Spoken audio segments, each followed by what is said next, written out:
मैं एम्बुलेंस में पड़ी थी। पेट के अंदर खून बह रहा था और मेरे हाथ कांप रहे थे क्योंकि मेरे दिमाग में बस एक ही बात चल रही थी। मेरे 3 साल के जुड़वां बच्चे घर पर हैं और उनकी बेबीसिटर ठीक 8 बजे चली जाएगी। मैंने कांपते हाथों से मम्मी पापा को कॉल किया। मुझे बस कुछ घंटे चाहिए थे, बस कुछ घंटे। लेकिन जवाब में जो मैसेज आया उसने मेरे शरीर के दर्द से ज्यादा मेरे दिल को चीर दिया। तुम हमेशा से हमारे लिए सिर दर्द और बोझ रही हो। आज हम तुम्हारी बहन के साथ कॉन्सर्ट जा रहे हैं, खुद ही देख लो। और उसके बाद मेरी बहन का एक हंसता हुआ इमोजी। मैं वहीं पड़ी पड़ी समझ गई, आज मैं बच भी गई तो मेरी जिंदगी फिर कभी पहले जैसी नहीं रहेगी। एक सेकंड रुकिए। अगर आप कभी भी अपने ही घर वालों के सामने कम महसूस कर चुके हैं या किसी ने आपकी मजबूरी का मजाक बनाया है तो कमेंट में अपना शहर लिख दीजिए। मैं जानना चाहती हूं आप कहां से सुन रहे हैं। और अगर ये कहानी आपको अंदर तक पकड़ रही है तो वीडियो को लाइक कर दीजिए। अब सुनिए, सब शुरू कहां से हुआ था। मेरा नाम मीराया है, उम्र 34 साल। मैं दिल की डॉक्टर बनने की ट्रेनिंग में हूं, कार्डियोलॉजी रेजिडेंट। और मैं एक सिंगल मां हूं। मेरे 3 साल के जुड़वां बच्चे हैं, एक बेटा एक बेटी। लोग सुनते ही कहते हैं तुम तो स्ट्रांग हो, लेकिन सच ये है मेरी स्ट्रेंथ मेरे लिए नहीं थी। मेरी स्ट्रेंथ मेरे घर वालों की सुविधा थी। हमारे घर में प्यार कभी बराबर नहीं बंटा। वहां प्यार भी एक रैंकिंग सिस्टम था। सबसे ऊपर मेरी बड़ी बहन, उसके बाद मम्मी पापा का स्टेटस, उनकी इज्जत, उनकी पसंद नापसंद, और सबसे नीचे मैं बचपन से ये बात समझ गई थी कि मेरे घर में तालियां सिर्फ एक इंसान के लिए बजती हैं, मेरी बहन के लिए। वो मुझसे 3 साल बड़ी थी, खूबसूरत, कॉन्फिडेंट, लोगों को अपनी तरफ खींच लेने वाली। वो कमरे में आती थी तो मेरे मम्मी पापा के चेहरे चमक उठते थे जैसे बिजली आ गई हो। और मैं बस ठीक थी। मैं मेहनती थी, मैं शांत थी, मैं वो बच्ची थी जो शिकायत नहीं करती। और शायद यही मेरी सबसे बड़ी गलती थी। जब मेरी बहन ने कहा कि वो फैशन डिजाइन करेगी, मम्मी की आंखों में खुशी के आंसू आ गए। पापा ने कहा हमारी बेटी तो कमाल करेगी, दुनिया में नाम करेगी। जब मैंने कहा कि मैं डॉक्टर बनना चाहती हूं, पापा ने बस सिर हिलाया। ठीक है, ये प्रैक्टिकल है, बस इतना ही, प्रैक्टिकल। किसी ने गले लगाकर नहीं कहा हमें तुम पर गर्व है। किसी ने नहीं कहा तुम बहुत बड़ा सपना देख रही हो। मैंने खुद को समझाया कोई बात नहीं। मैं पढ़ाई में लग गई। मैंने अपनी पूरी जवानी किताबों में डाल दी, स्कूल, कॉलेज, फिर मेडिकल, फिर रेजिडेंसी। जब बाकी लोग पार्टी करते थे मैं रात रात भर पढ़ती थी, क्योंकि मैं जानती थी मेरे घर में प्यार मुफ्त नहीं मिलता, प्यार कमाना पड़ता है। और फिर वो दिन आया जब मैंने मेडिकल स्कूल पूरा किया। वो दिन जब मेरे हाथ में डिग्री थी और मेरे अंदर एक छोटी सी उम्मीद थी कि शायद आज मेरे मम्मी पापा मुझे वैसे देखेंगे जैसे वो मेरी बहन को देखते हैं। लेकिन वो 2 घंटे लेट आए, 2 घंटे। और आते ही मम्मी ने बिना आंख मिलाए कहा सॉरी बेटा, तुम्हारी बहन की एक जरूरी मीटिंग थी, पहले उसे छोड़ना पड़ा। न फूल, न सेलिब्रेशन, न कोई डिनर, बस पार्किंग में एक जल्दी जल्दी फोटो। और फिर वो भाग गए क्योंकि मेरी बहन को इमोशनल सपोर्ट चाहिए था। मैंने उस दिन भी खुद को समझाया फैशन की दुनिया मुश्किल होती है, उसे सपोर्ट चाहिए। मैं तो डॉक्टर हूं, मैं संभाल लूंगी। और मैं सच में संभालती रही, हर बार, बिना किसी सवाल के, बिना किसी शिकायत के। पर जो मुझे तब नहीं पता था वो ये था कि मेरे घर वालों का ये फर्क सिर्फ भावनाओं का नहीं था, ये पैसों का भी था। और उस खेल में मैं ही बैंक थी। मैं आपको बताती हूं ये सब शुरू कब हुआ। करीब 7-8 साल पहले मेरी मेडिकल की पढ़ाई खत्म ही हुई थी। एक शाम पापा का फोन आया। उनकी आवाज में कुछ ऐसा था जैसे शर्म हो, पर साथ में हक भी। बेटा, इस महीने थोड़ा टाइट है, घर की किश्त देनी है, तुम मदद कर दोगी क्या? बस इस बार। मैंने बिना सोचे ट्रांसफर कर दिया, क्योंकि वो मेरे माता पिता थे। मैं कैसे मना कर देती, पर बस इस बार हर महीने बन गया। घर की किश्त, फिर इंश्योरेंस, फिर गाड़ी, फिर छत की मरम्मत, फिर नया सामान। मैं कभी नहीं बोली, क्यों? मैं सिर्फ करती गई। करते करते ये मेरी आदत बन गई। और उनकी आदत मेरी कमाई पर जीने की। फिर मेरी जिंदगी में सबसे बड़ा तूफान आया। मैं प्रेग्नेंट थी, जुड़वां बच्चे, और उनके पिता 5वें महीने में छोड़कर चले गए। उस रात मुझे ब्लीडिंग हुई थी। मैं हॉस्पिटल में अकेली थी। डर के मारे मेरा शरीर ठंडा पड़ गया था। मैंने मम्मी को कॉल किया। मैं बस चाहती थी कोई मेरे पास हो, कोई मेरा हाथ पकड़ ले। मम्मी ने कहा, बेटा हम आते, लेकिन तुम्हारी बहन बहुत स्ट्रेस में है। उसकी शो के बाद वो टूट गई है। उसे हमारी ज़रूरत है। वो नहीं आए। बच्चे होने पर भी नहीं आए। पहले महीने में भी नहीं आए, जब मैं रात भर जागती थी। 2 नवजात और साथ में अपनी परीक्षाओं की तैयारी। पर मेरे बैंक से ऑटोमेटिक पैसे कटते रहे हर महीने, टाइम से, जैसे घड़ी। मैंने एक बार, बस एक बार, एक नोटबुक में लिखना शुरू किया, तारीखें, अमाउंट। शायद इसलिए क्योंकि मुझे खुद भी यकीन नहीं हो रहा था कि मैं कितना दे रही हूं। और जब मैंने कुल जोड़कर देखा, मेरी सांस रुक गई। 7-8 साल में करोड़ के करीब की रकम। और फिर आया वो दिन, वो मंगलवार, जब मेरी कार एक्सीडेंट हुई। मैं 16 घंटे की ड्यूटी के बाद घर लौट रही थी। सिग्नल ग्रीन हुआ। मैंने गाड़ी आगे बढ़ाई और एक ट्रक लाल बत्ती तोड़ते हुए सीधा मेरी तरफ आया। 1 सेकंड में शीशा टूट गया, धातु चिल्लाई और अंधेरा मेरे ऊपर गिर गया। जब मुझे होश आया, मैं एम्बुलेंस में थी। पेट में आग जैसी जलन, मेरे माथे पर खून, और सामने मेरे हॉस्पिटल का एक डॉक्टर जो मेरी आवाज़ पहचानता था। उसने कहा, तुम्हारा अंदरूनी खून बह रहा है, सर्जरी करनी पड़ेगी। सर्जरी शब्द सुनते ही मेरे दिल की धड़कन और तेज हो गई। मेरे बच्चे, मेरे होंठ कांप गए। मेरे बच्चे घर पर हैं। बेबीसिटर 8 बजे चली जाएगी। उसने घड़ी देखी, 7:15 है। मेरे पास सिर्फ 35 मिनट थे। 45 मिनट किसी को ढूंढने के लिए जो मेरे बच्चों के पास रह सके। जब डॉक्टर मुझे ऑपरेशन थिएटर में ले जाई, मैंने फ़ोन निकाला। उंगलियां खून से फिसल रही थीं। मैंने पापा को कॉल किया। 4 रिंग, फिर उनकी आवाज़ चिड़चिड़ी, जल्दी में, हम निकल रहे हैं। क्या हुआ? मैंने सांस तोड़ते हुए कहा, पापा मेरा एक्सीडेंट हुआ है, मैं हॉस्पिटल जा रही हूं, ऑपरेशन होगा, प्लीज बस कुछ घंटे आप और मम्मी बच्चों के पास रुक जाइए। लाइन पर सन्नाटा। फिर मैंने पीछे से आवाजें सुनी, मम्मी की झुंझलाहट, मेरी बहन की हंसी, जैसे कोई पार्टी के लिए तैयार हो रहा हो। और तभी मेरे फोन पर फैमिली ग्रुप का मैसेज आया, मम्मी का, तुम हमेशा से हमारे लिए सिरदर्द और बोझ रही हो। आज हमारे पास कॉन्सर्ट के टिकट हैं, तुम्हारी बहन के साथ, महीनों से प्लान है, खुद ही देख लो। फिर पापा का मैसेज आया, तुम डॉक्टर हो, हॉस्पिटल तुम्हारे लिए नई बात नहीं है, इतना बड़ा ड्रामा मत करो। और फिर मेरी बहन, कोई शब्द नहीं, बस एक हंसता हुआ इमोजी। मैंने स्क्रीन को 2 बार देखा, 3 बार देखा। शायद दिमाग उम्मीद कर रहा था कि वो लाइन बदल जाएगी, लेकिन वो नहीं बदली। मेरे अंदर कुछ टूट गया और उसी पल एम्बुलेंस में दर्द के बीच मैंने फैसला कर लिया, मैं मर भी जाऊं तो मैं उनकी सुविधा बनकर नहीं मरूंगी। मैंने पास बैठे डॉक्टर से धीमे से कहा, आपका फोन, बस 2 मिनट। उसने बिना सवाल दिए दे दिया। मैंने इमरजेंसी बेबीसिटिंग एजेंसी खोजी, कॉल किया, साफ साफ कहा, मैं सर्जरी में जा रही हूं, मेरे जुड़वां बच्चे घर पर हैं, अभी कोई चाहिए? उन्होंने कहा, नाइट रेट ट्रिपल होगा। मैंने कहा, कर दो। मैंने पेमेंट ऑथराइज किया। 4 मिनट में काम हो गया। और फिर मैंने अपने फ़ोन की आखिरी बैटरी में एक चीज़ करवाई। मैंने उस डॉक्टर से कहा, प्लीज़ इन मैसेज के स्क्रीनशॉट ले लीजिए। उसने स्क्रीन देखी और उसकी आंखों में कुछ बदल गया। उसने बस कहा, हाँ मैं ले लेता हूं। उस रात मेरा ऑपरेशन 4 घंटे चला।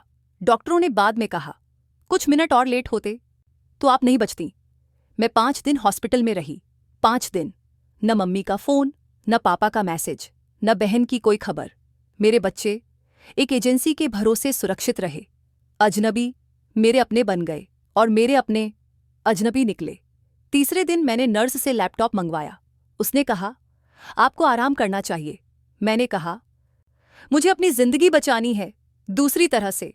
मैंने बैंक ऐप खोला, वही पुरानी ऑटो डिडक्ट पेमेंट, हर महीने कटने को तैयार। घर की किश्त, इंश्योरेंस, अलग अलग खर्चे। और इस बार मैंने कैंसिल दबा दिया, सब पर एक एक करके। फिर मैंने मम्मी पापा बहन तीनों के नंबर ब्लॉक कर दिए। उस वक्त मेरे अंदर कोई चीख नहीं थी, कोई ड्रामा नहीं था, बस एक शांत सा सच था। मैंने अपना बोझ नीचे रख दिया था और मुझे पता था, जैसे ही पैसा बंद होगा वो मेरे दरवाजे पर आएंगे, गुस्से में, रोते हुए, इल्ज़ाम लगाते हुए। लेकिन मैं जो नहीं जानती थी वो ये था कि सबसे पहले जो दरवाजे पर आने वाला था वो मम्मी पापा या मेरी बहन नहीं थी, वो कोई और था। ऐसा इंसान जिसकी एक आवाज़ पूरे परिवार की कहानी पलट सकती थी, और वो मेरे अतीत से चला आ रहा था। 2 हफ्ते बाद मैं घर पर थी, धीमे धीमे चलती, कमज़ोर लेकिन जिंदा। किचन में बच्चों के लिए पैनकेक बना रही थी। घर में मक्खन की खुशबू थी, बच्चों की छोटी छोटी हंसी थी। तभी दरवाजे पर 3 तेज दस्तक हुई। 3, जैसे कोई कह रहा हो, दरवाज़ा खोलो, अब सच आएगा। मैंने पीपहोल से देखा और मेरे हाथ से तौलिया गिर गया। बाहर खड़ा था एक लंबा बुजुर्ग आदमी, सफ़ेद बाल, तेज आंखें, वही आंखें जो मैंने बचपन में देखी थीं। और मेरे मुंह से बस एक ही शब्द निकला, दादाजी। मैंने दरवाज़ा खोला और उन्होंने मुझे ऐसे गले लगाया कि मेरे ऑपरेशन वाला घाव भी चुभ गया।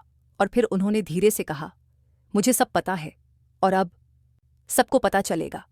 और मेरे हाथ में एक क्रीम रंग का लिफाफा थमा दिया। उस पर लिखा था, उनके 70वें जन्मदिन का निमंत्रण, अगले शनिवार पूरा परिवार आएगा। और इस बार झूठ नहीं चलेगा। मेरे दिल की धड़कन तेज हो गई, क्योंकि मुझे समझ आ गया, अब ये सिर्फ मेरी लड़ाई नहीं रही, अब ये सच की अदालत बनने वाली थी। और ठीक उसी पल मेरे फोन पर एक अनजान नंबर से कॉल आया और स्क्रीन पर नाम नहीं था, लेकिन मेरे अंदर की आवाज ने कहा, ये वही लोग हैं जिन्हें पैसे बंद होने का पता चल गया है, और ये तूफान अभी शुरू होने वाला है। फोन की स्क्रीन पर अननोन नंबर चमक रहा था। मेरी उंगलियां रुक गईं। उस एक कॉल में मुझे अपने पुराने घर की पूरी बदबू महसूस हो गई। वो गिल्ट, वो हक, वो तुम्हें तो करना ही पड़ेगा वाला दबाव। मैंने कॉल रिसीव नहीं किया, बस स्क्रीन को देखते हुए इतना कहा, अब नहीं। कॉल कट गया और मेरे अंदर एक अजीब सी शांति उतर आई। लेकिन वो शांति तूफान से पहले वाली थी, क्योंकि अगले ही दिन दादाजी फिर आए। इस बार अकेले नहीं, उनके साथ मेरी मौसी एलिना भी थीं, तेज बोलने वाली, साफ सोच वाली, परिवार की ब्लैक शीप, जो हमेशा सच कहती थी, चाहे किसी को अच्छा लगे या नहीं। मौसी ने किचन में आते ही कहा, बेटा तू डर मत, डरने का टाइम गया, अब हिसाब का टाइम है। दादाजी ने मेरे बच्चों के सिर पर हाथ फेरा, फिर मेरी तरफ देखा। उनकी आवाज में वही कोट वाली ठंडक थी, गुस्सा नहीं, बस तथ्य। मुझे वो सब चाहिए जो तुमने सालों तक चुपचाप दिया। मैंने धीरे से कहा, मेरे पास सब है। और सच में था। मेरे लैपटॉप में, मेरे बैंक ऐप में, मेरे पुराने ईमेल में, हर ईएमआई की रसीद, हर ऑटो डेबिट का रिकॉर्ड, हर ट्रांसफर की तारीख। मैंने पहले कभी किसी को दिखाने के लिए नहीं रखा था। मैंने अपने आप को समझाने के लिए रखा था कि मैं पागल नहीं हूं, कि मैं सच में इतना दे रही हूं। मौसी ने मेरी अलमारी से एक पुरानी फाइल निकालकर टेबल पर रखी। सुन, तू डॉक्टर है, तुझे नंबर समझ आते हैं, पर रिश्तों में नंबर भी एक दिन चिल्लाते हैं।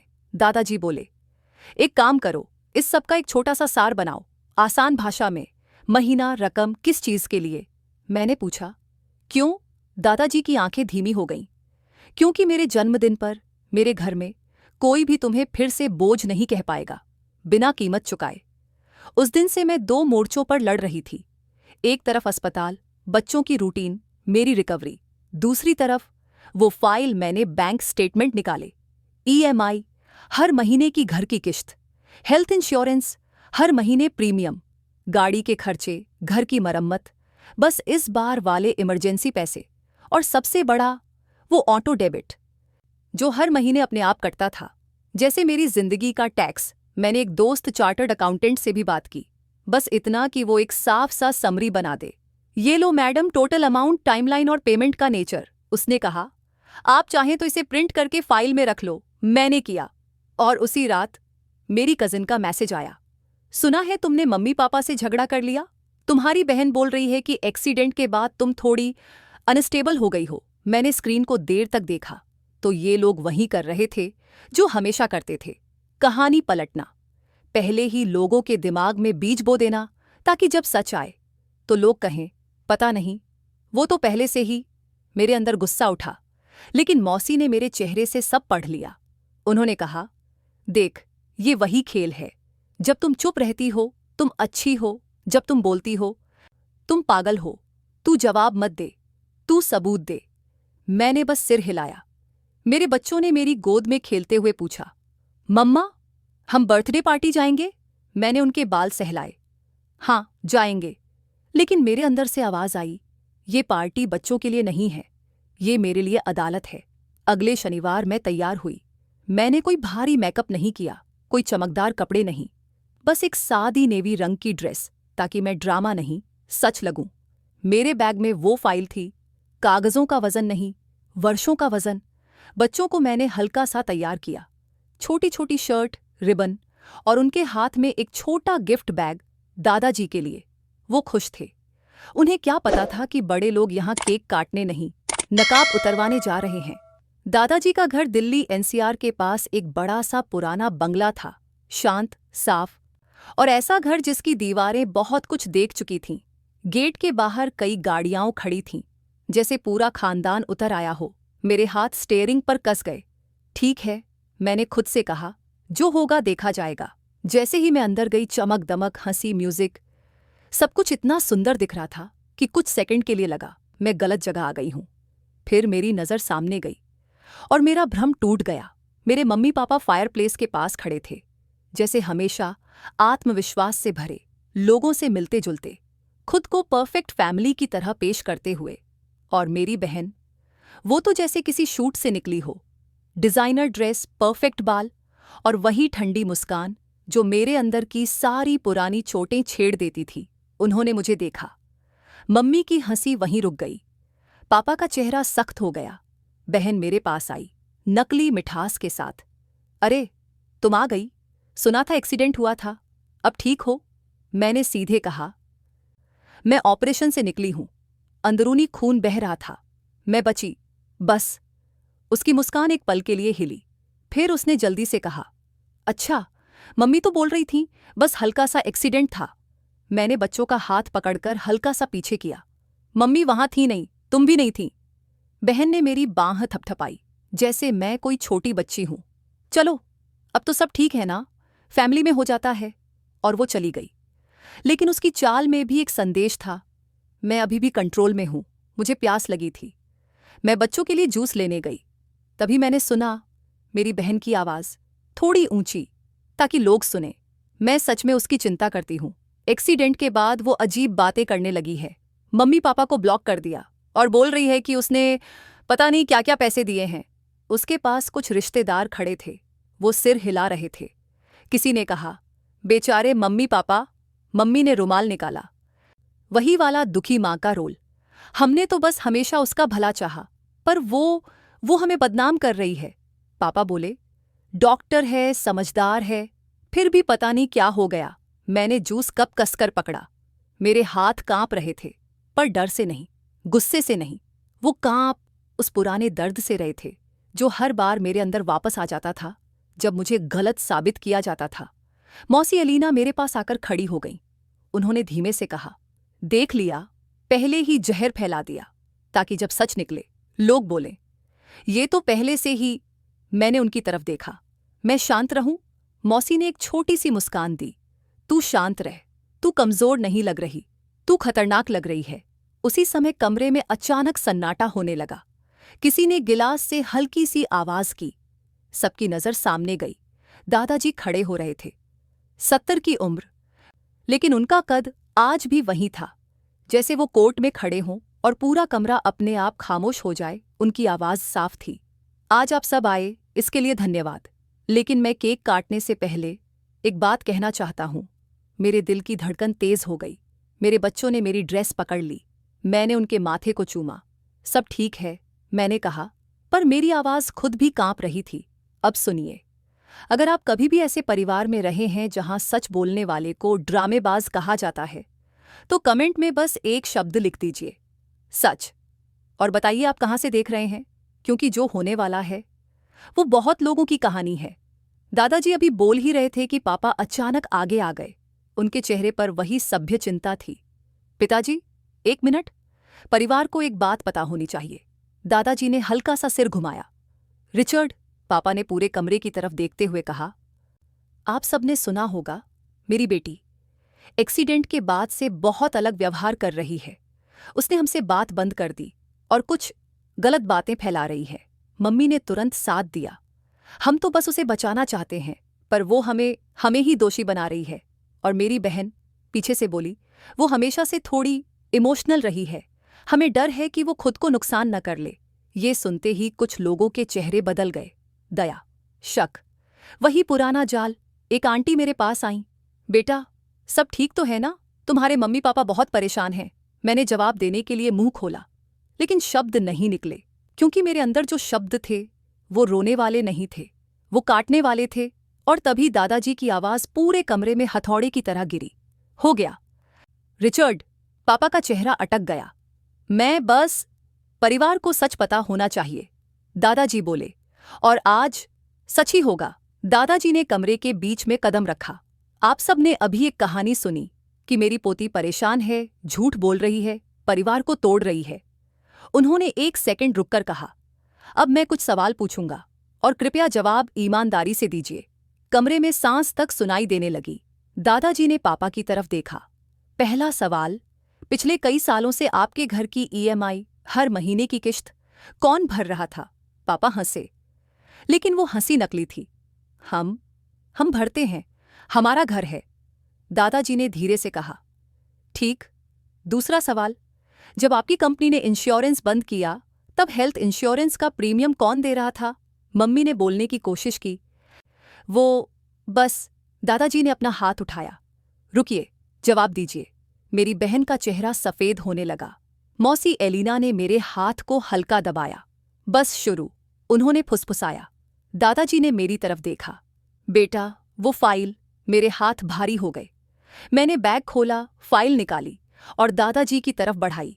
पूरे कमरे की नज़र उस फाइल पर टिक गई, जैसे वो कोई बम हो। दादाजी ने फाइल खोली, पहली शीट निकाली और बहुत शांत आवाज में बोले, अब मैं कुछ नंबर पढ़ने जा रहा हूं, कोई राय नहीं, सिर्फ तथ्य। पापा के माथे पर पसीना था। मम्मी की उंगलियां कांप रही थीं। मेरी बहन की आंखें इधर उधर भाग रही थीं, जैसे कोई रास्ता ढूंढ रही हो। दादाजी ने पहला पन्ना देखा, घर की ईएमआई। उन्होंने पढ़ना शुरू किया और उसी पल मेरे अंदर एक लाइन गूंज गई, अब चाहे कोई भी रोए, चाहे कोई भी चिल्लाए, सच वापस नहीं जाएगा। दादाजी ने अगला पन्ना पलटा और फिर उन्होंने अपना फोन भी निकाल लिया, जैसे किसी आखिरी सबूत के लिए। उनकी आवाज और भी ठंडी हो गई। और हाँ, एक मैसेज है जो इस पूरे मामले का असली चेहरा दिखाता है। मेरी मां ने घबराकर कहा, पिताजी प्लीज। दादाजी ने ऊपर देखा। नहीं हेलेन, आज नहीं। उन्होंने फोन की स्क्रीन पर अपनी रीडिंग ग्लास ठीक की और बोले, मैं इसे शब्द ब शब्द पढ़ूंगा। मेरे दिल ने एक जोर की धड़कन मारी, क्योंकि मुझे पता था अब वो वही लाइन पढ़ने वाले हैं जो मैंने एम्बुलेंस में पढ़ी थी। और जैसे ही दादाजी ने पहला शब्द बोलने के लिए सांस ली, मेरी बहन ने अचानक जोर से कहा, ये सब झूठ है।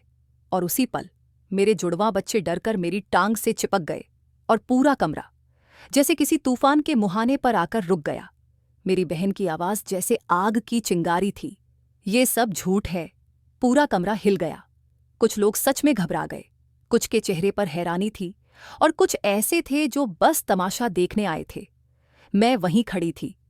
दोनों बच्चों की उंगलियां मेरी ड्रेस में अटकी हुई थीं और मेरे अंदर एक ही बात चल रही थी, आज अगर मैं टूट गई तो ये लोग फिर से जीत जाएंगे।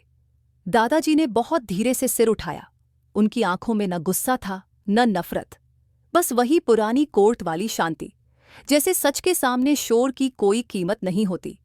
उन्होंने मेरी बहन की तरफ देखा और बोले, ठीक है, अगर झूठ है तो आज साबित भी हो जाएगा, क्योंकि मेरे पास कागज है और कागज भावनाओं से नहीं डरते।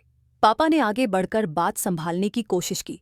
पिताजी, ये पार्टी है, बच्चों के सामने। दादाजी ने वहीं रोक दिया। इसीलिए तो बच्चों के सामने झूठ नहीं चलना चाहिए। और ये सिर्फ पार्टी नहीं है रिचर्ड, ये वर्षों का हिसाब है। कमरे में किसी ने पानी का गिलास भी नहीं उठाया। सब सांस रोके खड़े थे। दादाजी ने फाइल का पहला पन्ना ऊपर किया और बोले, आप सब केवल नंबर सुनिए, कोई कहानी नहीं, कोई राय नहीं। उन्होंने पढ़ना शुरू किया।